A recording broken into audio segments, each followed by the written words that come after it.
प्रभु का धन्यवाद हो। जब हम इन बातों को सुनते हैं तो कुछ अलग मालूम पड़ता है और जहन में ये सवाल उठते हैं कि क्या ऐसा भी हो सकता है, क्या ऐसा भी कोई जीवन है? क्योंकि हमने बचपन से मिली जुली लाइफ जी है और मिला जुला जीवन जिया है। क्रिसमस पे क्रिसमस मनाया, दीपावली पे दिए जलाए, होली पे रंग पोता और रक्षाबंधन पे राखी बांधी। और हम हिंदुस्तान में रहते हैं और बहुत सारे कल्चरों को देखकर, बहुत सारे पर्वों को और त्योहारों को देखकर हम सोचते हैं कि ये इसी के अनुसार धर्म है या इसी के अनुसार ये सारी चीज़ें, और जब हम जैसा देश वैसा भेष, और ऐसा करके हम लोग आगे बढ़ने लगते हैं। लेकिन हकीकत तो ये है, परमेश्वर के लोगों की बाइबल में लिखा हुआ है कि परमेश्वर ने हमें अलग किया है, चुना है। जब यीशु मसीह ने अपने लिए चेलों को बनाया तो उसे संसार से उनको अलग किया है। बाइबल में लिखा है जो संसार की सेवा करता है वो परमेश्वर की सेवा नहीं कर सकता है, ठीक है ना। लिखा है संसार में तो रहो पर संसार के से नहीं बनो। हमारा जीवन अलग है। जब हम लोगों से मिलते हैं, मुखातिब होते हैं, जैसे हमारी बहन अभी हमें बता रही थी कि जब ये अपनी फ्रेंड से मिले, हाँ ये बात सत्य है। हमारी कलीसियाओं में भी बहुत सारे अन्य जाति के लोग हैं, आप भली भांति उन सारे बातों को जानते हैं। जब उनसे बातें करते हैं, तर्क वितर्क होता है, तो यकीनन एक क्रिश्चियन से ज़्यादा विश्वास उनका है। अब वो विश्वास किस पर कर रहे हैं वो एक दूसरी बात है, लेकिन एक ऐसा विश्वास वो करते हैं कि वो पत्थर के आगे सब चीज़ें करने लगते हैं, वो अपनी बनाई हुई मूर्तियों के आगे सब कुछ करने लगते हैं और एक मजबूत आस्था के संग चलते हैं। और उसके पीछे क्या है वो एक अलग बात है, लेकिन सबसे इम्पॉर्टेंट बात यह है कि हम सत्य परमेश्वर को जानने के बाद भी हम आज कौन सा फेथ रखते हैं, कौन सा विश्वास करते हैं। हो जाएगा तो ठीक है, नहीं होगा तो ठीक है। हम एक ऐसे प्रभु पर विश्वास करते हैं जो कभी भी, कहीं भी, किसी भी वक्त आ सकता। हम एक ऐसे प्रभु पर विश्वास करते हैं जो मरकर जी उठा। हम एक ऐसे प्रभु पर विश्वास करते हैं जो पानी पर चला। उस लिखा हुआ है परमेश्वर के वचन में, मार्क चैप्टर में सोचता हूँ 10 वर्स 27 में, मरकुस 10 उसके 27वें पद में लिखा है कि मनुष्यों से तो ये नहीं हो सकता परंतु परमेश्वर से हो सकता है, क्योंकि परमेश्वर से सब कुछ हो सकता है। Praise the Lord. हम एक ऐसे परमेश्वर के पर विश्वास करने वाले हैं जो हमारे लिए सब कुछ कर सकता है। एक ऐसा प्रभु है जिस पर अगर हम आधा अधूरा विश्वास रखेंगे तो शायद हम परमेश्वर के उद्धार तक ना पहुंचें। सिर्फ 60-70 साल, 80 साल जो उम्र हमें दी गई है, हम उसी तक एक आस्था रख के, जैसे दुनिया बढ़ रही है हम बढ़ते रहें। वो हिंदू है, हम ईसाई है, वो मुस्लिम है, वो सिख है। एक धर्म, एक जातिगत तरीके से हम बढ़ पाएंगे, लेकिन हम आत्मिक रूप से जैसे प्रभु हमें बढ़ाना चाहता हम वैसे नहीं बढ़ पाएंगे। हम सिर्फ उस तक सीमित रहेंगे कि हाँ हमारे पास ये प्रॉब्लम है, हमने प्रार्थना करी और वो ठीक हो गई। उसके बाद भी बहुत कुछ है। जरूरी नहीं है कि हमारी जिसके लिए हम प्रार्थना कर रहे हैं वो आशीष हमें मिल जाए तभी प्रभु है, ऐसा नहीं है। अगर वो चीज हमें ना भी मिले तब भी प्रभु है। Praise the Lord, hallelujah. अय्यूब ने कोई गुनाह नहीं किया था, पाप नहीं किया था, लेकिन परमेश्वर ने शैतान के सामने उसके लिए एक चैलेंज किया था। अय्यूब ने प्रार्थनाएं भी करी, दुआएं भी करी, सब कुछ किया, लेकिन एक टाइम पीरियड रहा जिसके दौर में वो उस परीक्षाओं से गुजरता रहा। और ये परीक्षाओं का दौर बहुत लंबा नहीं होता, लेकिन उस दौर में हमें अपने आप को मजबूत बनाना है। सिर्फ अगर हम सांसारिक पाने की आशा रखकर प्रभु के भवन में आते हैं, प्रार्थना भवन में आते हैं, दुआ करते हैं, तो बाइबल में लिखा है हम सब मनुष्यों में अभागे हैं। मैंने संडे को एक सवाल पूछा था, कितने लोगों को पवित्र आत्मा मिला, और उसके बाद बहुत सारे लोगों ने हाथ उठाया। और फिर उसके बाद मैंने उसे डिफाइन किया और क्लियर किया कि आखिर में हकीकत में पवित्र आत्मा कौन मिलता। फिर बहुत ही थोड़े लोगों ने पवित्र आत्मा में पाने में हाथ उठाया। शायद हमने अभी पवित्र आत्मा का सिर्फ नाम सुना है, लेकिन अभी उसका अभिषेक नहीं देखा है, उसका टच नहीं देखा। वो क्या कर सकता है अभी हमें नहीं मालूम है। वो सारी चीजें जो मनुष्य के जहन में है पवित्र आत्मा को पहले से मालूम है। और वो इंतजार कर रहा है कि मैं और आप अपने गुनाहों की माफी मांगकर उसे रिसीव करें, ग्रहण करें। और जब तक हम पाप में जीवन जिएंगे वो हमारे इर्द गिर्द रहेगा पर हम पर आ नहीं सकता। बाइबल में लिखा हुआ है, प्रेरितों के काम पहला अध्याय 8वां पद आपको याद होगा, परंतु जब पवित्र आत्मा तुम पर आएगा तो तुम सामर्थ पाओगे। यीशु मसीह जी उठने के बाद लगभग 40 दिन तक अपने जीवित होने का प्रमाण उसने दिया। झील के किनारे, सड़क पर, बंद कमरे में, कब्र पर, और जगह जगह बाइबल इस बात को बताती है। और उसके बाद ठीक 40वें दिन वो जैतून नाम पर्वत से आसमान पर जीवित उठा लिया गया। और जाने से पहले उसने एक बात कही कि मैं तुम्हें अनाथ ना छोड़ूंगा, वरन अपना आत्मा तुम्हें दिए जाता हूं। अगर परमेश्वर की पवित्र आत्मा हमारे पास नहीं है तो हम कौन हैं? बताइए, हम कौन हैं? अनाथ हैं।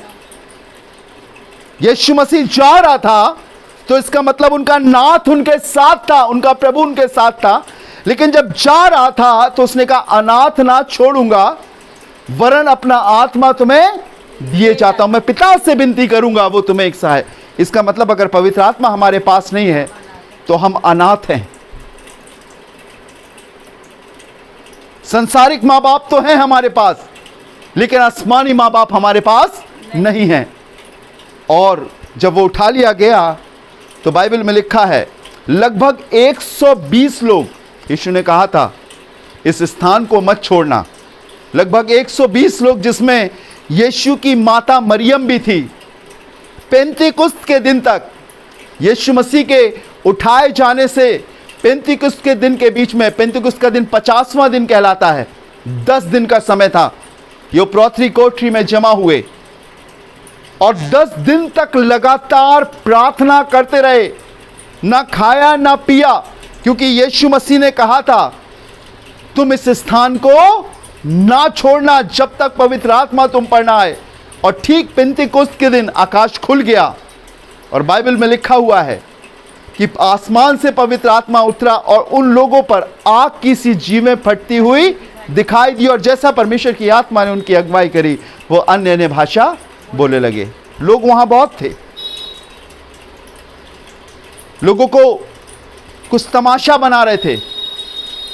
लेकिन उसके बाद बाइबल में ये शब्द आए हैं कि वो सब अपनी अपनी भाषा में समझ रहे थे कि परमेश्वर का पवित्र आत्मा वहां पर।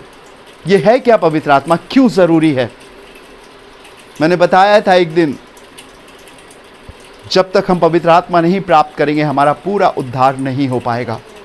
इस संसार में तो हाँ, शायद हम यीशु मसीह के नाम से जाने जाएं, लेकिन हम स्वर्गों में नहीं जा सकते जब तक मनुष्य जल और आत्मा से ना जन्मे। हो सकता सिर्फ वाटर बैप्टिज्म के लिए लिख देता, डुबकी के बपतिस्मे के लिए लिख देता, छिड़काव के बैप्टिज्म के लिए लिख देता, लेकिन क्यों लिखा उसने पवित्र आत्मा के बपतिस्मे के लिए? क्योंकि वो प्रभु यीशु मसीह देता है। बाइबल में लिखा है धोखा ना खाओ, परमेश्वर ठट्टों में नहीं उड़ाया जाता, क्योंकि मनुष्य जो कुछ बोता है वो ही काटेगा। एक ऐसे अंगीकार की, एक ऐसी डेडिकेशन की, एक ऐसे समर्पण की, एक ऐसे घुटने की ज़रूरत है कि जब वो आपको अपनी पवित्र आत्मा से भरे। एक ऐसे मिनट की, एक ऐसे घंटे की, एक ऐसे दिन की ज़रूरत है जब सिर्फ आपके आंखों से आंसू बहे, और जिस समय दुनिया की कोई चीज़ नज़र ना आए, सिर्फ आपको आप ही नज़र आओ और आपके मुंह से ये शब्द निकल सके कि हाँ, मैं गुनहगार हूँ प्रभु, मुझे माफ़ कर प्रभु, अपने लहू से धोकर साफ कर। जैसे एक बच्चा तिलमिला जाता है जब उसे चोट लगती है, फूट पड़ता है, चिपक जाता है अपनी माँ से, अपने पिता से, वैसी ही तलब, वैसी इच्छा, वैसी ही प्यास चाहिए। और जिस दिन आप उसके पास जाओगे, मैं विश्वास करता हूँ वो कठोर नहीं, वो अनुग्रहकारी है, वो आपको अपनी पवित्र आत्मा से भरेगा। हालेलुया। रोमियो की पत्री में लिखा हुआ है जितने परमेश्वर की आत्मा के चलाए चलते हैं वही तो उसके जन हैं। मैं अपनी ओर से कुछ नहीं कहता, लेकिन हकीकत यही है। कितने लोग ये कहते हैं मरने के बाद हम स्वर्ग जाएंगे, हम स्वर्ग जाएंगे। अगर सभी स्वर्ग चले जाएंगे तो नरक किसके लिए बना है? डिसाइड यहीं होगा, चुने यहीं जाएंगे, भरे यहीं जाएंगे। जिस्म से प्राण निकलने के बाद कुछ नहीं हो सकता। हमें समझना है, हम खेले नहीं प्रभु से। बहुत खेल लिए, बहुत मांग लिए। वो दयालु है, उसकी सोबत है, उसकी आदत है देना, वो दे देता है, बिना सवाल किए हुए दे देता है। और फिर हम सोचते हैं कि हमें मिल गया है, सब कुछ हो गया। नहीं, पर वो चीज हमने नहीं मांगा। संडे को मैंने बताया था, अब तक तुमने मेरे नाम से कुछ नहीं मांगा, मांगोगे तो पाओगे, ताकि तुम्हारा आनंद पूरा हो जाए। हमने क्या मांगा उससे, क्या मिला हमें? क्या सच में जो हमने पाया हम उसमें संतुष्ट हैं? जिस्मानी रूप से आप संतुष्ट हो सकते, क्या आपकी आत्मा संतुष्ट है जो आप मांग रहे हो उससे? घर का सुख, नौकरी, बीमारियों से आजादी, हिफाजत, शैतान और दुष्ट आत्माओं से बचना, यही तो दुनिया मांग रही है। सुबह से लेकर रात तक चिल्लाते हैं, मांगते हैं, इधर ये जतन, वो जतन, ये यात्रा, वो यात्रा। आज वही हम भी तो कर रहे हैं, वो वहां कर रहे हैं, हम यहां कर रहे हैं। फर्क क्या है? हमने मांगा वो है जो हमें अच्छा लगा, पर हमने वो नहीं मांगा जो वो हमें देना चाहता है। Praise the Lord. हमने वो सारी चीजें अपने जीवन में चाही जो हमें आंखों से दिख रही है, लेकिन वो चीजें हमने नहीं मांगी जो हमें आंखों से नजर नहीं आती, लेकिन हमें आत्मा में बसती है। हालेलुया। और वो है पवित्र आत्मा। लिखा है ताकि तुम्हारा आनंद पूरा हो जाए। एक पल का, दो पल का, कुछ पल का आनंद हमें लगता है हमें सब कुछ मिल गया, लेकिन एक बहुत बड़ा अनंत दुख आने वाला है, एक बहुत बड़ा अनंत कष्ट आने वाला है। उससे पहले बचने के लिए हमें एक ऐसा आनंद लेना है। बाइबल में लिखा है परमेश्वर का राज्य, 1 कुरिन्थियंस में लिखा है परमेश्वर का राज खाना पीना नहीं, परंतु धर्म, मेल और वो आनंद है जो पवित्र आत्मा के द्वारा मिलता है। हालेलुया। विदाउट होली स्पिरिट आप उसके जॉय को, उसके आनंद को फील ही नहीं कर पाओगे साहब। कभी कान दुखेगा, कभी पेट दुखेगा, कभी ये जरूरत, कभी वो जरूरत, लेकिन जिस दिन वो आनंद आ जाएगा सब बंद। हालेलुया। सिर्फ परमेश्वर नजर आएगा, उसकी सामर्थ नजर आएगी। दुनिया में आप शारीरिक रूप से कितने भी दुर्बल हो, लेकिन एक जोरावर, एक मजबूत शख्स बनकर आगे बढ़ने पाओगे। मैं एक ऐसे आनंद की बात कर रहा हूं जो अकेले में भी और जो भीड़ में भी, जो सभाओं में भी और वीराने में भी आपको खुशी देगा, आपके जीवन में रहेगा। हंसते रहोगे, फिक्र नहीं होगी। जो सामने आएगा, जो नजर आएगा, मैं आपको सच बताऊं, उसकी सामर्थ नजर आएगी। हालेलुया। लिखा है तुम, यशायाह नबी की किताब में, तुम उस उद्धार के सोते से जल पियोगे। हालेलुया। वो देगा, वक्त नहीं है, नहीं तो मैं एक एक रेफरेंसेस खोल के आपको पढ़ाता। इसीलिए मैं बोलता हूँ बाइबल पढ़ा कीजिए ताकि आप फटाक से निकाल सको। ज़रूरी है हम वहाँ तक पहुँचे, ज़रूरी है हम उसके इच्छुक हों। मैं आपको सच बताऊँ, प्रेज़ द लॉर्ड, एक बात, अंधेरा हो जाएगा, आपको कोई कीड़ा नज़र नहीं आएगा, लेकिन उस अंधेरे में एक छोटी सी ज्योति जला दीजिए, आपको कीड़े को बुलाना नहीं पड़ेगा। यहाँ पर एक भी मक्खी नहीं है। इतना सा गुड़ का टुकड़ा रख दीजिए यहाँ पे, अपने आप ही मक्खी आ जाएंगे कि नहीं? आपको बुलाना नहीं पड़ेगा। अपने आप को परमेश्वर की पवित्र आत्मा और उसकी सामर्थ्य से परिपूर्ण कीजिए, और जिसे प्रभु को बचाना होगा वो अपने आप आएगा। हालेलुया। जिसे प्रभु को बढ़ाना होगा, जिसे प्रभु को उद्धार देना होगा, उद्धार हम नहीं दे सकते, उद्धार देना उसका काम है, वो अपने आप आगे बढ़ेगा। ज़रूरी है कि अब हम अपनी आंखें खोलें। बहुत देर हो चुकी है, हम सोकर अपनी ज़िंदगी गुजार रहे हैं, लेकिन अब ज़रूरत है कि हम अपनी आंखें खोल लें। यही जीवन नहीं है हम जो जी रहे हैं, इसके बाद एक बहुत बड़ा जीवन है। ये तो क्षणिक है, इसकी तो गणना की गई है। तुम्हारी ज़िंदगी के वर्ष 70 और बल के कारण 80 भी हो जाएंगे, लेकिन उसके लिए लिखा है जो विश्वास करेगा वो नाश ना होगा परंतु अनंत जीवन, हमेशा की ज़िंदगी, या हमेशा का कष्ट, हमेशा की पीड़ा, हमेशा का नरक या अनंत जीवन, चुनाव अभी करना है। ढूंढो उससे। लिखा है मैं तुम्हारे नज़दीक हूँ पर तुम्हें नज़र नहीं आता। इफिसियों की किताब में लिखा है तुम्हारे और मेरे बीच में एक बड़ा पर्दा है, आओ उसे हटा दें। और वो पर्दा अभिलाषाओं का, पापों का, बुरी इच्छाओं का, उन्हें हटा दें और कहे प्रभु तू नजर आ। बहुत अच्छा कुरिन्थियों की कलीसिया में पौलुस ने लिखा, अभी तो हमें दर्पण में धुंधला सा दिखाई देता है परंतु उस समय आमने सामने देखेंगे। हालेलुया। कितना अच्छा समय वो होगा। हम अपनी इन आँखों से जिसमें बहुत सी अभिलाषाएं भरी है, अपने इस मन से जिसमें बहुत सारी इच्छाएं हैं, पैक है पूरा, इतना पैक है कि एक इच्छा करते हैं, जिस तरफ निगाह जाती है उसकी इच्छा होने लगती है, उधर से घूमो तो उधर, आंख बंद कर लो तब भी इच्छाएं खत्म नहीं हो। हमने पूरा भर रखा है अपने आप को। अब ज़रूरत है कि हम अपने आप को उंडेल दें, अपने आप को खाली कर दें, ताकि वो अपने अभिषेक से, अपनी सामर्थ से भर सके। Praise the Lord, hallelujah. और मैं विश्वास करता हूँ खुदावंद के लोगों, अगर आप यहाँ पर हो, भीड़ तो बहुत सारी आ सकती है, लेकिन मैं आपको बताऊँ वो भीड़ में से अपने लिए चुनता है। निर्गमन की किताब में लिखा हुआ है, मैं उन हज़ारों में से चुनकर अपने लोगों पर अपनी करुणा करता हूँ, हर एक पर नहीं। और क्या अब आपको डिसाइड करना है, क्या आप वो चुने हुए हो या सिर्फ इमोशनली भैया ने बोला चल रहा है तो आए हैं।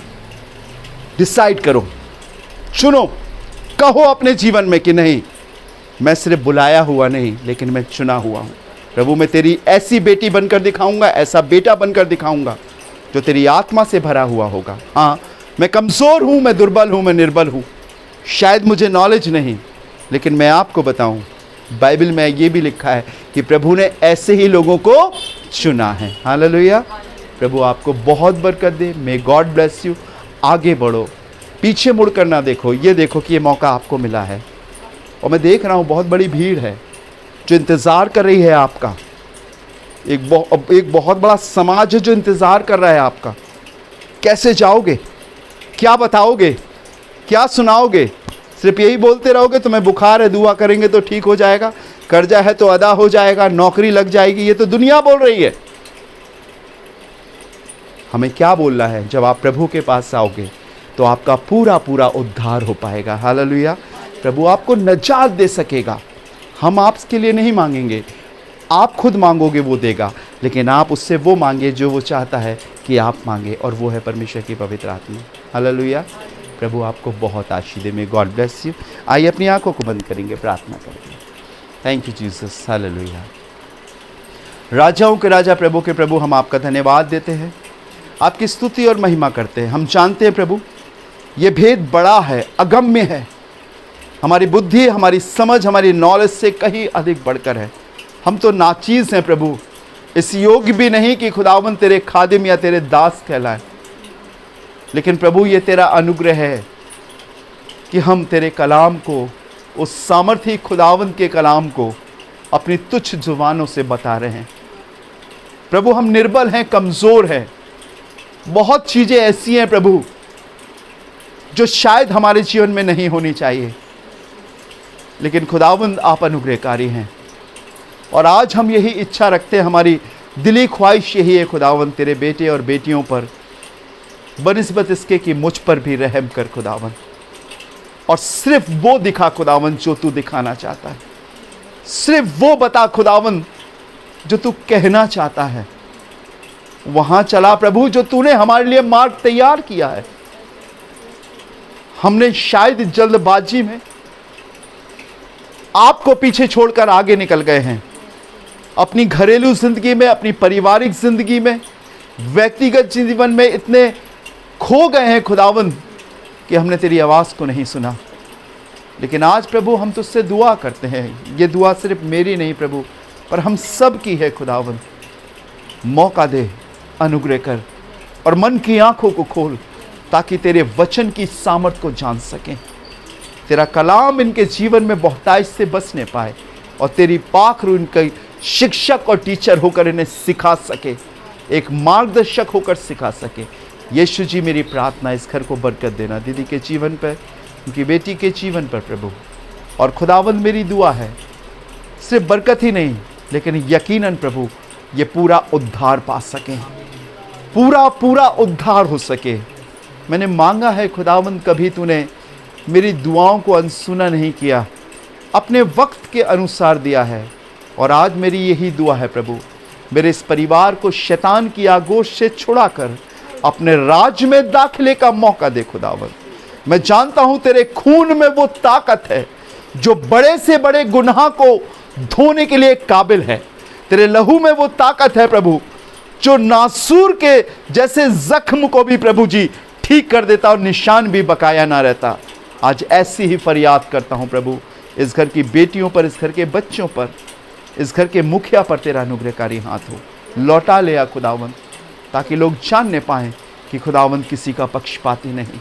रहम कर प्रभु, जिन कानों में ये आवाज़ जा रही है, जाने वाली है प्रभु, उन सबको तू आशीषित करना, उन सबको आगे बढ़ाना, अपनी सामर्थ्य से परिपूर्ण करके आगे बढ़ाना, दिखाना कि आप कौन है प्रभु।